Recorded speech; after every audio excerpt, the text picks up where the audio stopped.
우리 따라하겠습니다. 하나님 감사합니다. 우리 옆에 분과 인사하겠습니다. 하나님 감사합시다.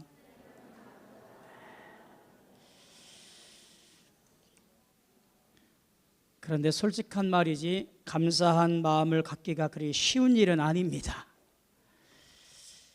사람들은 대체로 보편적인 마음은 불평불만하는 마음이 더 많습니다. 그런데 하나님께 감사할 줄 알고 그 감사한 마음으로 훈련한 사람은 그렇지 않지요. 작은 것에도 감사할 줄 알고 또 감사의 조건을 찾아내고 의미를 구하고 뜻을 부여해서 감사의 조건을 만들어가는 것이 어쩌면 감사의 기적을 행하는 사람, 그것이 우리 감사하자라고 말하는 신앙인의 모습이라고 보여집니다. 아무리 금전적인 여유가 있다 손치더라도 그것이 전부는 아니더라고요. 부부간에도 혹은 부모 자식 간에도 여러 문제들을 가지고 살다 보니 그 생활이 행복하지는 않은 것을 여러 가지 경우를 통해서 보게 되어지고요. 그 반대로 조금은 여유가 없다 손치더라도 그의 삶 속에 감사의 마음이 넘쳐날 때에 가족들을 사랑하고 또 이웃을 사랑하고 하나님의 은혜를 깊이 감사하며 살아가게 되어지니 그의 삶이 복되어진 것들을 보게 되어져요. 성경에도 보니까 고침받은 10명 중에 1명이 예수님께 와서 엎드려 예수님 감사합니다 라고 고백을 해요.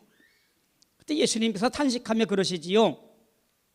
고침받은 사람은 여러 명인데 내게 와서 감사한 사람은 왜 1명뿐이냐? 왜 얼마 되지 않느냐? 라고 그렇게 탄식하신 것을 보게 되어져요. 쉽게 말하면 불평과 원망은 쉽고 감사는 어렵다라는 이야기입니다. 사랑하는 성도 여러분, 우리의 삶이 참 고단했던 하루지요. 또 가장 최근에는 마음 아픈 일도 우리나라에 생겨났던 한 해였습니다. 그럼에도 불구하고 우리가 하나님의 은혜를 살피고 감사할 줄 아는 저와 여러분들, 특별히 추수감사 주일이 되어지기를 주님의 이름으로 소망하며 축원합니다. 오늘 우리가 함께 본 성경 말씀 시편 100편 1절로 5절까지 말씀을 보면 감사하는 자가 가장 먼저 해야 될 일이 무엇인가 라고 하는 것을 볼 수 있습니다. 감사하는 사람이라고 말하는데, 감사하자고 말하는데 도대체 감사하는 사람이 가장 먼저 할 일이 무엇일까? 이것이 우리가 함께 이 아침에 생각을 하고 은혜 나눌 말씀이라고 보여집니다. 자, 오늘 본문을 가만히 보면 그 특징된 단어들을 몇 가지 보게 되어져요. 즐거이 혹은 부를지어다, 기쁨, 노래, 감사, 찬송, 송축. 자, 이런 표현들은 표현만 여러 가지일 뿐이지 한 가지 의미를 다해요. 그것은 뭐냐면 예배라고 하는 것이고, 예배는 하나의 잔치고 그리고 축제라고 하는 거예요. 예수 믿는 우리가 매주일 하나님 앞에 나와서 예배 드리는 것을 잊지 말아야 하는 것이 당연한 거지요. 그리고 예배에 나와서 찬송과 기쁨과 감사로 드려지는 것은 너무나 당연한 거예요. 그런데 매번 그렇던가요? 사실 마음이 조금 우울하거나 또 내 삶에 어떤 일들이 생겨버리면 교회 가는 것이 그렇게 편치가 않아요. 또 교회 가는 것을 주저하기도 하거니와 오늘은 쉬지 이러기도 합니다.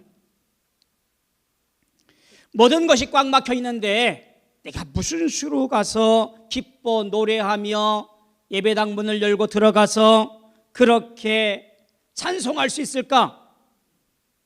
통곡해도 시원치 않은 판에 뭘 그렇게 기쁘다고 가서 예배드리고 찬송하고 봉헌하고 그럴 수 있을까? 여러분, 그래도 우리의 슬픔의 얼굴을 씻고 하늘잔치인 예배에 나와서 주님께 예배하고 그 속에서 위로를 받아야 될 줄로 믿습니다. 설교를 통해서 혹은 찬양대 찬양을 통해서 혹은 대표자의 기도를 통해서 혹은 성도들의 따뜻한 위로를 통해서 어떠한 모양이든지 간에 하나님은 우리를 위로하시고 눈물을 씻겨주시고 은혜를 베풀어 주시기 때문에 우리의 삶에 어떠한 모양이든 어떠한 어려움이든 주 앞에 나와 감사로 예배드리는 자의 모습이 우리의 모습이 되어져야 될 줄로 믿습니다. 주 앞에 나올 때에 통곡하는 심정으로 나왔다 할지라도 하나님께서 돌아갈 때에 그 마음속에 기쁨과 위로로 돌아가게 하실 줄로 믿습니다. 따라서 감사하는 자는 가장 먼저 주 앞에 나와 예배하기를 즐겨하는 자가 되어져야 될 줄로 믿습니다. 두 번째로 감사하는 자가 해야 할 그 이유가 뭐냐면 감사와 찬송은 예배의 문을 여는 열쇠이기 때문에 필요합니다. 4절에 보니까 감사함으로 그 문에 들어가며 찬송함으로 그 궁중에 들어가서 그에게 감사하며 그 이름을 송축할지어다 라고 권면이 아니고 부탁이 아니고 명령합니다. 이 말씀의 진정한 의미가 무엇일까요? 예배의 문을 여는 것이 무엇이냐면 감사와 찬송이라고 말하는 거예요. 내 마음속에 감사가 있고 주일날 예배드리러 들어가서 문을 열고 들어갈 때에 아무런 지장이 없을 만한 일이라 할지라도 주 앞에 나아가는 자의 모습은 늘 감사와 찬송으로 말미암아 그의 놀라운 예배가 열려지고 그 예배를 통해서 우리가 예배의 문, 하늘 보좌의 문을 열 수 있는 축복이 임하게 되어진다라는 이야기입니다. 시편 100편의 고백, 그 선언이 바로 주의 놀라운 역사를 누리게 되어지는 첫 단추가 되어진다라는 이야기예요. 다니엘을 한번 생각해 볼까요? 나라의 황제가 어인을 찍어서 어명을 내립니다. 지금부터는 황제 외에는 어느 누구에게도 절하거나 기도하거나 찬송하거나 예배하면 안 된다. 특별기간을 선포합니다. 이 일을 범하는 자는 사형에 처하겠다. 지휘고하를 막론하고 다 엄벌을 내리겠다라고 그렇게 명을 내립니다. 그때에 다니엘이 어떻게 했나요? 정한 시간에 자기 집 다락방에 올라가 예루살렘을 향하여 문을 열고 그리고 기도했다라고 그렇게 말씀은 기록해 놓습니다.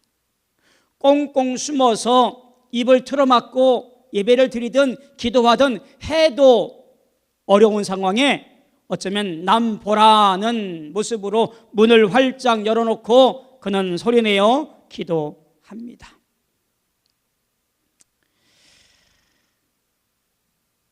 이 일이 알려지며 그에게 위험이 닥쳐왔지만 그러나 오히려 그것이 그에게 은혜가 되어지고 복이 되었던 것을 보게 되어지지요.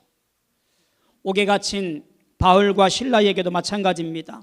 옥문이 굳게 닫히고 그 두 발에 착고가 차여있는 상황인데 그들은 한밤중에 일어나 하나님께 찬송하며 노래했지요. 그때 그 지역에 지진이 일어나고 문이 열리고 착고가 벗겨집니다. 그들의 감사와 찬송이 하늘의 문을 열고 그들의 억어했던 모든 것들이 다 풀려지는 것을 보게 되어져요. 그뿐만인가요? 간수들의 마음도 열려지게 되어지고 그 가정에 구원의 문이 열려진 것을 보게 되어집니다. 여러분, 우리가 감사와 찬양으로 나갈 때에 우리 눈에 보이지는 아니하지만 하늘 보좌 열리고 우리를 향한 놀라운 하나님과의 교류가 이루어지고 그것을 통해서 우리의 인생의 역사가 변화되어질 줄로 믿습니다. 성경은 우리에게 어떤 고민되는 상황에서도 감사함으로 하나님께 아뢰라고 빌립보서의 말씀에서 그렇게 권면합니다. 시와 찬미와 신령한 노래들로 서로 화답하고 마음으로 주께 노래하라고 에베소서가 그렇게 말씀합니다. 마음에 감사함으로 하나님께 찬양하라고 골로새서는 가르쳐주고 있어요. 물론 쉽지 않습니다. 무슨 좋은 일이 있다고, 무슨 기분 좋은 일이 있다고 그렇게 방글방글 웃는 얼굴로 나와 예배드릴 수 있는가? 라고 반문합니다만, 그러나 주님 주신 은혜만으로도 감격하고 오늘날 나를 불러서 주의 자녀 삼으사 영광의 나라를 소망하며 살 수 있는 것만으로도 감사하며 노래하는 것, 찬송하는 것, 그게 바로 우리 성도의 모습이라고 하는 사실이에요. 사랑하는 성도 여러분, 주 앞에 나올 때에 감사와 찬송으로 나와 우리의 모든 닫혀진 것들을 열 수 있는 축복이 여러분들에게 있기를 소망합니다. 세 번째로는요, 하나님의 인자와 성실이 감사와 찬송의 예배의 근거가 되어진다라고 하는 거예요. 5절에 보니까 여호와는 선하시니 그의 인자하심과 영원하고 그의 성실하심이 대대 이르리로다 라고 말씀해요. 자, 이 말씀은 생략된 말씀이 있어요. 왜냐하면 이라는 말이에요. 즉, 왜냐하면 여호와는 선하시니 영원하고 대대에 이르리로다 라고 말하는 거예요. 즉, 온 땅이 하나님께 예배 드리려 나와야 하는지, 왜 하나님께 감사해야 되는지 그 이유를 명확하게 설명해 주고 있는 거예요. 그러니까 왜냐하면이라고 하는 것은 내가 오늘 잘 되어서 혹은 내가 꿈꾸었던 것들이 이루어졌기 때문에 혹은 내 가정에 이러이러한 좋은 일이 생겨서 감사한다라고 하는 것이 아니라 그 감사의 가장 중요한 원리와 가장 중요한 첫 번째 이유는 여호와는 선하시기 때문에 우리는 감사와 찬송을 해야 된다라고 하는 거예요. 선하시다라는 이 말이 무슨 말인가요? 좋다라고 하는 거예요. 우리가 이렇게 말하지요. 좋으신 하나님이라고 찬양하잖아요. 바로 그것이 선하다라는 말과 같은 말이에요. 우리의 삶이 어떠하든 그게 중요한 것이 아니에요. 하나님은 좋으신 분이기에, 하나님은 선하신 분이기에, 나를 구원하신 구원자이시기에 오늘 내가 찬양하는 것이 당연한 것이고 오늘 내가 노래하는 것이 그것이 가장 중요한 일이라고 말하는 거예요. 하나님의 선하심을 두 가지로 나누어서 생각합니다. 뭐라고 말하냐면 인자하심과 성실하심이라고 그렇게 구분해 놓아요. 자, 인자하심과 성실하심이라고 하는 것은 어떤 하나님의 성품만을 말하는 것이 아니라 중요한 의미가 담겨 있어요. 인자하심과 성실하심이라는 말은 하나님께서 언약 관계 속에서 당신이 택하신 백성들을 어떠한 모양으로 대하시는지 원칙과 원리를 설명하는 말씀이에요. 다시 말해서 하나님께서 일단 언약을 맺으신 백성, 택하신 자에 관해서는 변치 않는 사랑과 변치 않는 신실함으로 대하신다라고 하는 말이에요. 그것이 인자하심과 성실하심이에요. 혹 내가 하나님께 대하여 마음이 변했어도, 혹 내가 하나님께 등을 돌렸어도 하나님은 변함없이 그 인자하심과 성실하심으로 나를 보호하시고 나를 살펴주시고 나를 이끌어주시고 내 모든 것을 책임져 주신다라는 말씀이에요. 따라서 우리는 이런 하나님께 대하여 감사와 찬양을 돌리는 것이 지극히 당연한 것이다 라고 하는 것이 오늘 말씀의 결론이에요. 할렐루야. 목사님, 제가 감사할 일이 없는데요, 무슨 감사 저를 지키라고 그래요? 오늘 내 삶에도 힘든 일이 많은데 남을 돕자고 쌀을 헌물하라고 그러세요? 오늘 내 환경과 내 조건과 상황의 문제가 아니라 하나님은 선하시고 인자하시고 성실하시기 때문에 나를 처음부터 끝까지 책임져 주시는 분이시기에 그분이 나를 인도하시고 지켜주시어서 저 영광된 나라에 삼으실 귀한 구원자로 부르셨기에 우리는 감사하고 찬송하는 것이 지극히 당연한 일이라고 하는 거예요. 오늘 무슨 날이지요? 추수감사주일입니다. 여전히 우리 곁에는 코로나가 있어서 오늘 발표 보니까 조금 더 확진자가 증가했대요.